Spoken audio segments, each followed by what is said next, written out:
victims, and welcome to Survivor's Guild. Today we look at 2003's Darkwolf. It's like Twilight except with no vampires. Seriously, this is ultimately the storyline we would get if we were following Jacob and not Mouth Breather. Darkwolf, written by Jeffrey Holliday, directed by Richard Friedman, and starring Samir Armstrong, Ryan Alacio, Kane Hodder as Biker Guy. Wait, what the hell? Why not call his character Darkwolf? Oh, cause Rick McCallum was the dude in the costume. Way to drop the ball, movie. Hashtag not my Darkwolf. Darkwolf is about a hybrid werewolf that must do it like they do on the Discovery Channel with a woman named Josie who has no idea what's coming her way.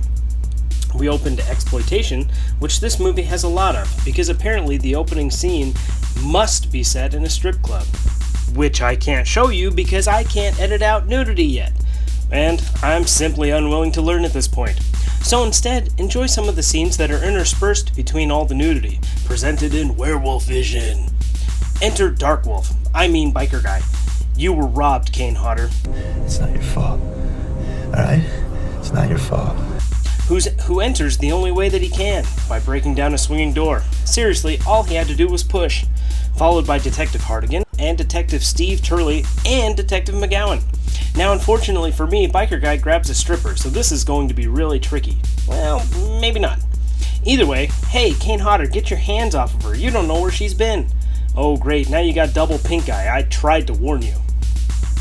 Biker Guy lets the stripper go, so I'll include her in my tally since my rules aren't clear yet, and I'm going to play fast and loose with them anyway. But at this point, they are just requirements of interactions with main characters, or if they end up dead. So anyway, Fumbles drops the stripper and then trips over a player and then gets knocked out by Detective Hartigan. Hey, can we get a flag over here? We then cut to Tom and Stacy. Stacy is trying to convince Tom that her boyfriend Wayne, a photographer, should be allowed by Tom to take nude pictures of Josie, his girlfriend. Of course, this would be news to Josie that her friend and boyfriend are discussing her modeling future. Even in 2003, this discussion is terrible. Okay, nudes, idiot. Not girly pictures. Wayne's an artist, he's not a pornographer. Oh, never mind, it's for art. Nope, still terrible. Hey bro, let's negotiate me taking naked pictures of your girlfriend without her opinion. Nah bro, don't worry, it's art, not pornography. Oh, be supportive, stop being a prick. You seem like a good friend, Stacy. Besides, she ain't gonna pay for medical school by waitressing. You know, you should stop treating her like a possession. She's a smart girl, money won't buy her. So stop trying. Oh, gotcha. It's in her best interest. You seem like a good friend, Stacy. That's right, I am her friend. Yeah. And I don't talk about her business. Hey, wait a second. Yes, you do. Back at the strip club that specializes in live nude girls rather than dead ones, Biker Guy is most certainly being detained. Wait a second. Is that a spray tan six-pack? I think it is. We've got to hurry. I'll go with the truck. Sounds like Detective Hartigan knows something we don't. Hurry. Why? Get this guy in lockdown. What's the hurry? I don't understand. Trust me. And she doesn't. Oh man, they just weren't quick enough. When this van's a-rockin', don't bother knocking. His double pink eye has gotten way worse. Oh no, Detective Hartigan and Officer Cannon Fodder can't get out of the van. Officer Cannon Fodder dies from a neck step? Well, that's not super creative, but oh well. And then, hashtag not my Darkwolf gets Detective Hartigan. Oh man, where's Riggs when you need him? If you caught that reference, leave a like on this video. I hate to be the only one liking my videos, but that is my burden to bear. But enough about that. You let the hashtag not my Darkwolf get away. Hey Hartigan, you alright back there? Oh my god! You are not alright back there. At the risk of being flagged on YouTube, I'm not going to show much of the aftermath, but just know it's pretty gruesome. We then get shots of the beast's feet. What is this, a Quentin Tarantino movie? And a quick shot of its body before it plows through a chain link fence. Hey, where are we going? Do yourself a favor, McGowan. Don't ask me questions right now. Quick travel to the police department. Why couldn't he have just told her where they were going? And now Detective McGowan plays 20 questions. This is some secret operation, right? You're DEA. FBI, or maybe working with the DEA or FBI. Hey, I need a little help understanding here. We just bailed on a crime scene. What's going on around here? Why the shiny guns? Those all count as questions, Detective. Detective Turley, starts teaching McGowan about stuff. What happened back there in the Did you truck? ask all these questions back in school, McGowan? Look, just because you're assigned to me for a couple of days to learn the ropes doesn't give you the right to come in here and start asking. All right, look, I understand that graduation day at the academy, they make you feel all bright and shiny and on top of the world like you know everything. But you don't. This is the real world. All right, things go on out here. Things you've never heard of. Things you can't explain. Never seen anything ripped through steel like that, that's for sure. And they play a game of good cop, bland cop. Well, I really don't have time to catch you up to speed, so I suggest you do what I say, and maybe, just maybe, we'll make it through tonight in one piece. That's not good enough for me, Detective. I lost my partner tonight! He is dead! There are a bunch of people out there that are going to die tonight that have no idea. That thing that killed him is still running around. We then get a brief history lesson. Do you remember the Moonlight Slasher murders? Yes, of course. Moonlight Slasher is a werewolf. A werewolf. Yes, a werewolf. Half man, half wolf. Try to keep up, Miguel. I don't understand. Stop trying to understand. Listen. But werewolves? Yes, I know. Werewolf. They exist. They are very real. Get over it. I was going to tell you exactly what Hardigan told me 2 years ago when I first came onto this detail. There's werewolves and there's hybrid werewolves. The werewolves are normal werewolves. You must have gotten cracked in the head back there. You saw what that thing did back there. You saw what happened to Hardigan. Tell you something? All right, 900 years ago, a human Saxon knight mated with a werewolf. Boom. We got hybrid werewolves. And that biker guy back there, the one that got away, the one that killed Detective Hardigan, the other officer, ripped through solid steel, made your pants. He's a hybrid werewolf. And that hybrid werewolf is out there right now searching out the next matriarch pureblood. He needs to mate with her, breed out the next generation of pureblood werewolves. That's the end of the history lesson. First of all, I don't give a how or why these hybrids exist. But they do. The fact is that they're enough of a problem that there's a quiet little office in the back of the Detectives Bureau dedicated to dealing with them. Yeah, it's called the X-Files. You're either with me or not. You have exactly 0 seconds to decide. Give me a second. No way she's going to be convinced that easy. Fine. Fine, okay? Fine. Welcome to the party. Never mind. We are then introduced to Josie and her homeless friend Mary. Mary, who just got done saying that she's not a fortune teller, is then asked by Josie to tell her her fortune. Mary, not wanting to risk free meals by sounding too crazy, asks Josie some leading questions. How long have you felt like this? My whole life. More so lately. Why are you always so concerned about me? You're always looking after me. How come? Oh, I suppose you could just say it's in my blood. Why is she laughing? Well, go on, it's your favorite. Now, this is actually way funnier than it looks, but I'll explain why later. 2 out of 7, please respond. That's us. No more radio. Not tonight. I don't think you can do that, Detective. The detectives then arrive at the diner. They fill in Mary on how their night is going, and she fills them in on that he's #NotMy. Darkwolf. Mary turns out to be a protector / fairy godmother / exposition angel. Who's a Darkwolf? It's not who, it's what. Help me stop it. I have been protecting this bloodline for 900 years. I'm sorry, can someone clue me in here?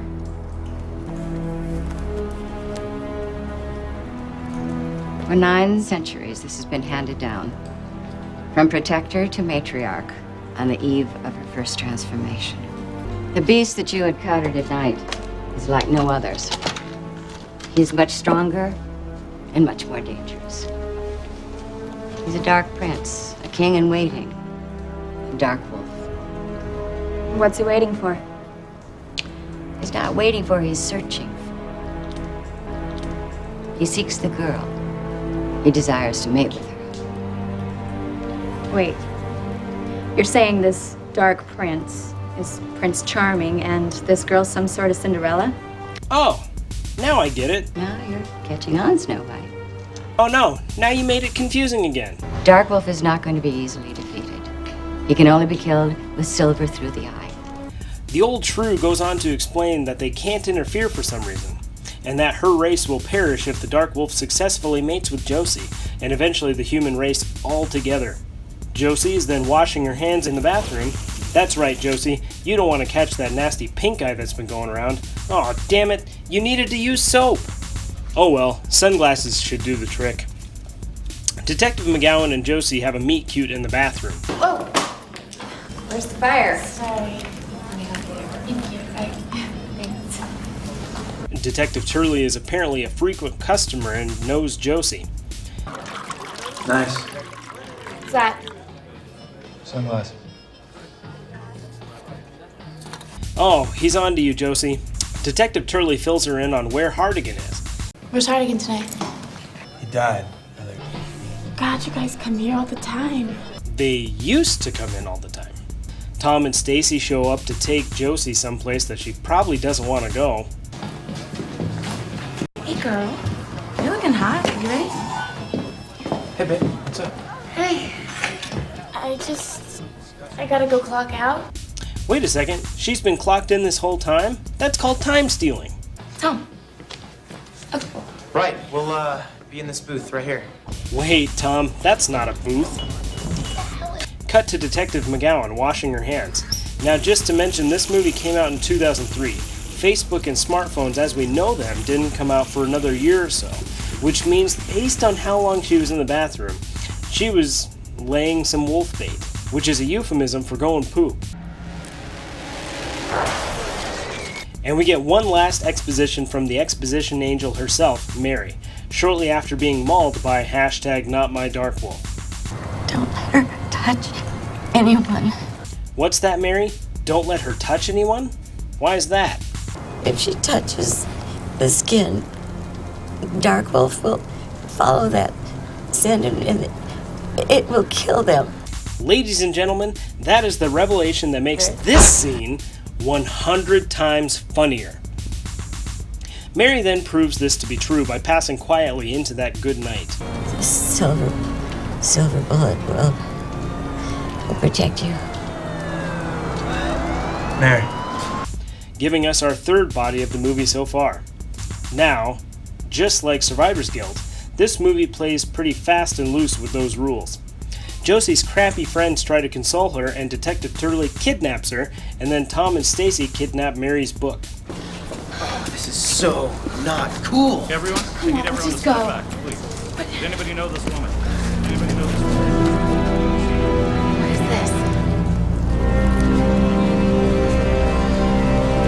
this? Not so random onlookers look on. We see you there, Kane, the one and only true Darkwolf, hotter. Josie starts getting really nervous and interrogating Detective Turley. Detective Turley takes on the role of exposition angel to Josie, being the first character that acts as though Josie has her own agency. And Josie responds, as any reasonable human being would, to this new information. You're saying that there's something out there who wants to hook up with me?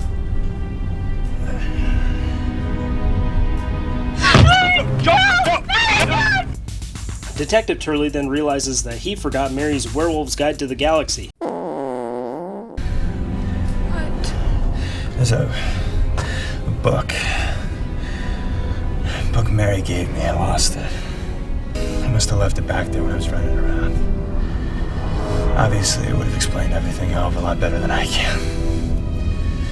Cut to exploitation at the hands of Wayne, photographer, not pornographer. Tom and Stacy show up without Josie, which makes Wayne a mad panda. Where's Josie? Some cop took her away in a car. Apparently she's some sort of witness or something. So we're not shooting. You pick up on things real fast, huh? Well, I mean, I rescheduled because of her. Sorry. What do you want me to do?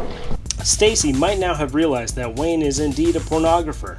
He introduces Anna to Stacy, and then we meet the makeup artist Miguel, who immediately starts trash-talking Anna and her makeup job. You look like a slut. Tom can't get a hold of Josie or anyone who might know where she is, so he sets out to play the hero and find her himself.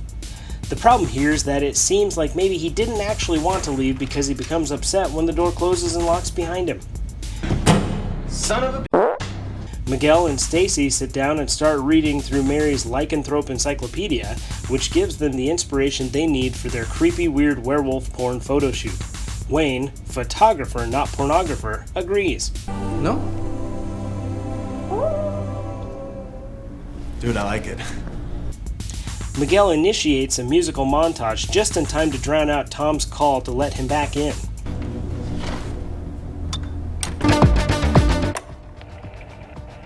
Nah, leave a message. Pick up somebody. Hello? Yeah, it's Tom. I went out the wrong door and locked myself in the alley. Someone come down and let me in. We then cut to an update on Detective McGowan, and after the doctor leaves the room to get a new IV for no reason, we find out that #NotMyDarkWolf has been in the room the entire time. But to be fair, the doctor didn't even notice the half-full IV that she left the room to replace. Why do we think she would notice a 6-foot-tall angry dog in the room? Luckily for Detective McGowan, she does notice the furious furry just in time to give us our fourth body.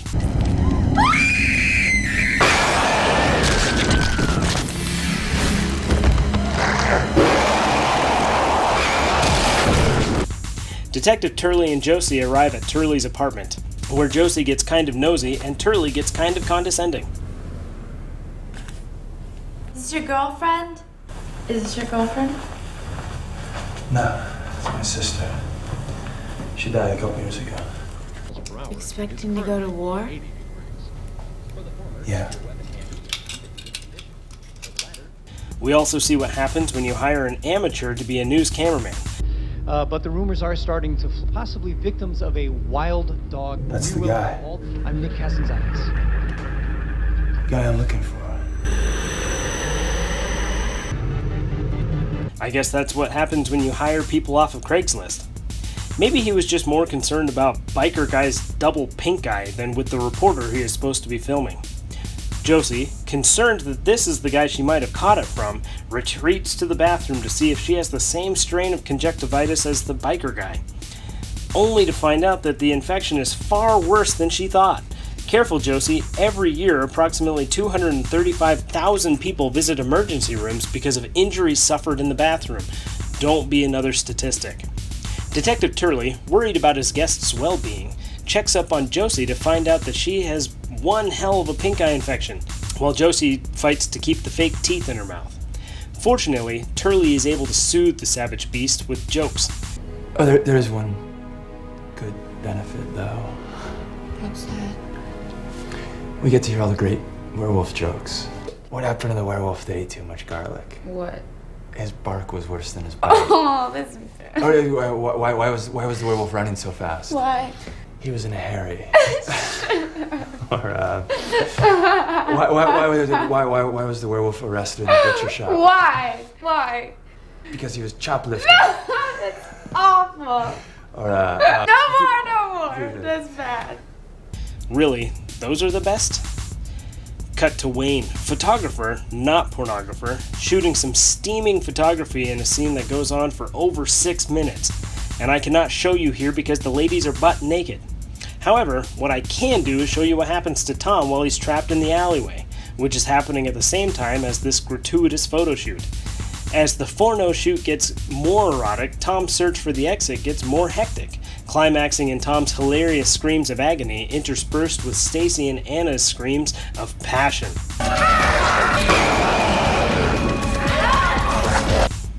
In spite of the fact that Wayne, photographer, not pornographer, witnessed this firsthand, he is still antsy to develop the pictures right away.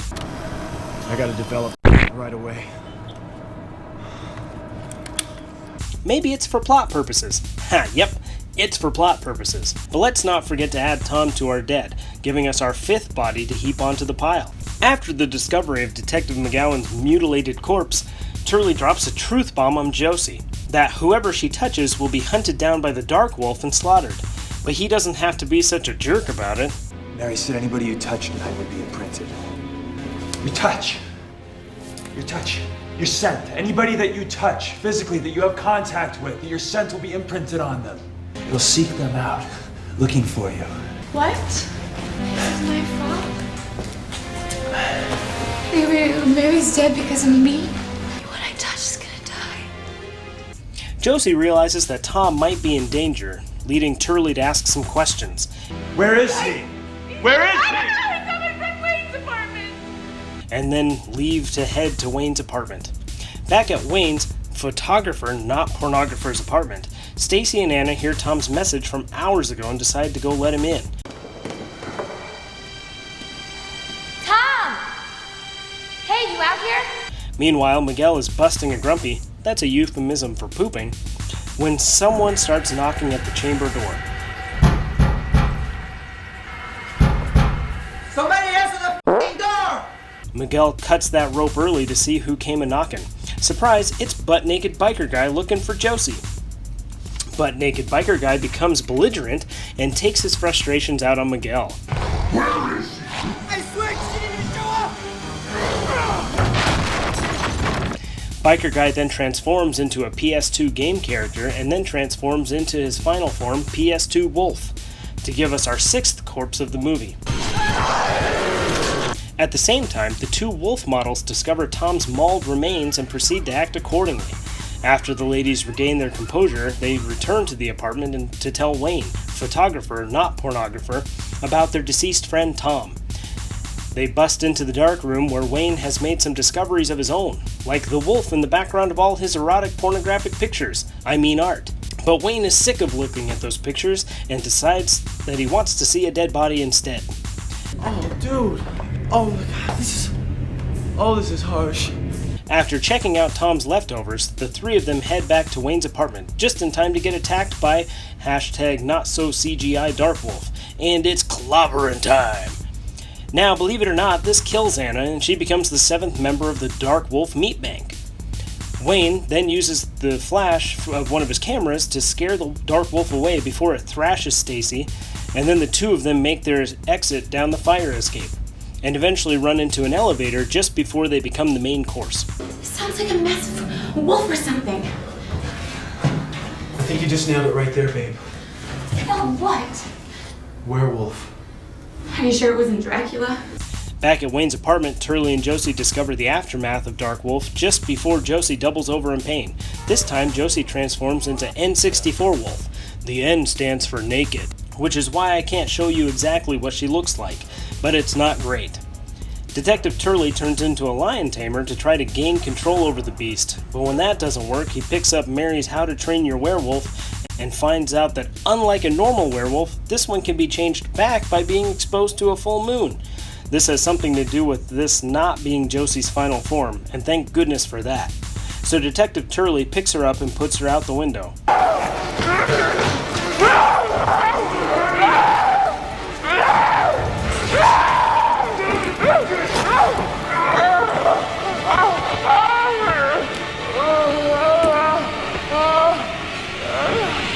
The light from the moon turns Josie into a character model from The Sims, and then ultimately back into regular Josie.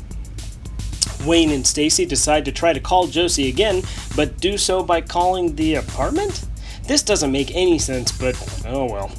Stacy lets Josie know that Tom is dead, and so far I have yet to see anyone look legitimately sad about it. Maybe Tom really sucked. Josie, Tom's dead. I'm sorry, Jojo. I really am. Detective Turley and Josie leave to go pick up Wayne and Stacy, but the Dark Wolf is hot on their trail and ends up attacking Turley's car. After sending the wolf flying off his car, Turley takes the bunch back to the precinct. Turley wants to move the three of them downstairs into an old bomb shelter for their protection, but Josie protests since the thing is after her and not necessarily them.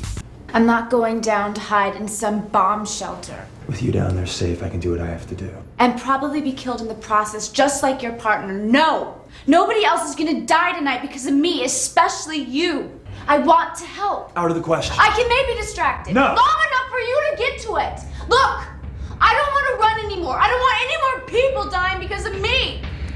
This thing ends tonight. Whatever it takes. And she starts a trend. All right. But you two are down in the shelter.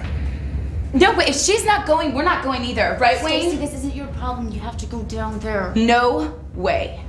Detective Turley foreshadows that things are about to escalate by telling us that things are about to escalate.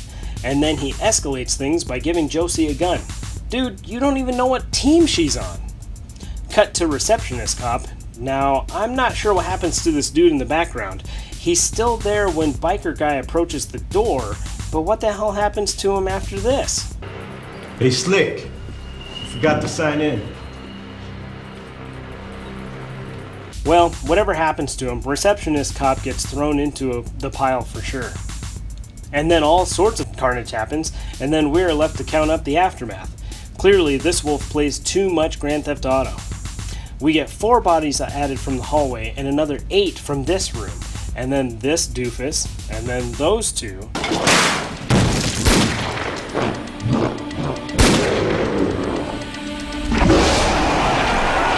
And then Turley finds 2 more cops in another hallway. Then Turley spends an awful lot of time not shooting this dog in the eye like he should have.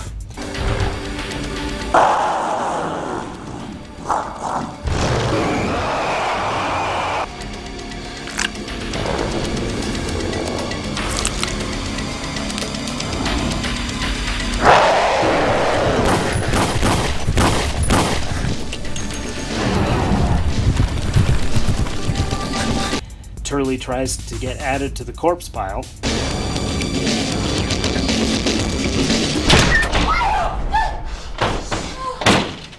We gotta get you guys out of here.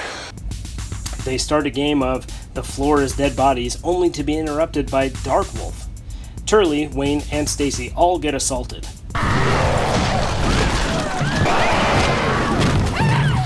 Josie makes a run for it and heads up to the roof. The wolf gets the better of Josie, but luckily her backup arrives.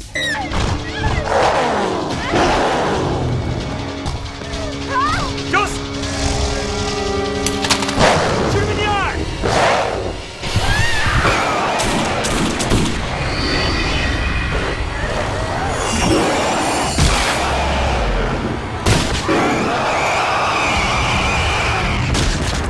Now, whether or not Darkwolf meant to jump off the building is up for debate, but one thing's for sure, he did not mean to get shot in the eye. Watch as the pack of humans led by the alpha female gaze upon their kill. The beta human quips. Looks like some fleas are gonna be looking for a new home tonight. But he dare not touch the kill, lest he bear the wrath of the alphas. Whoa, they messed up CGI Kane Hodder pretty bad. Turley and Josie walk away in the morning holding hands. Mary would have been proud. You were a great protector. Thanks.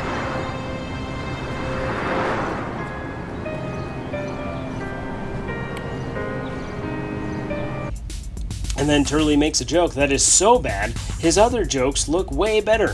Hey, Pagano. Why'd the werewolf cross the road? Why? He saw you coming. No more stupid jokes, Charlie. And then we find out that hashtag he's not dead, but hashtag he's still got pink eye. But that just means that Mary has been full of crap this whole time. Good job, Mary. Your 900-year legacy is now garbage. Now to find out what are your chances of suffering survivor's guilt. This is where we look at the primary characters and the death that surrounds them to determine what your chances are of surviving this movie. The death starts with Hartigan and Officer Cannon Fodder, followed by Mary and Detective McGowan, and then Tom, Miguel, and Anna, and that gives us 7. Then we get a whopping 18 cops added to the stack from all the cops at the police precinct massacre, making a total of 25 cadavers. The morgue staff is going to be busy tonight, especially with that Darkwolf on their hands. Speaking of Darkwolf, let's count up some of the survivors. Starting with the stripper from the beginning, the doctor that might be a fraud, and of course our main characters, Turley, Josie, Stacy, Wayne, photographer not pornographer, and the titular character, Darkwolf, we have 7 survivors. Now remember, they only count if they are a main character or have some sort of engagement with the main characters. If the part could be played by a cardboard cutout, I don't count them unless they die. It's a little bit of a double standard, but if I didn't have a double standard, I'd have no standard at all. Anyway, so out of a grand total of 32 characters, only 7 survive, which means your chance of survival is only 21.9%. Ooh, scary. If you died in this movie, tell me how in the comments. If you enjoyed this video, please feel free to hit the like button and leave a comment. and stick around to see some of the other videos on my channel. And if you like what you see, please go ahead and subscribe and hit that notification bell. Alright, thanks guys. You, Curran, to both you guys. Yeah, in your dreams.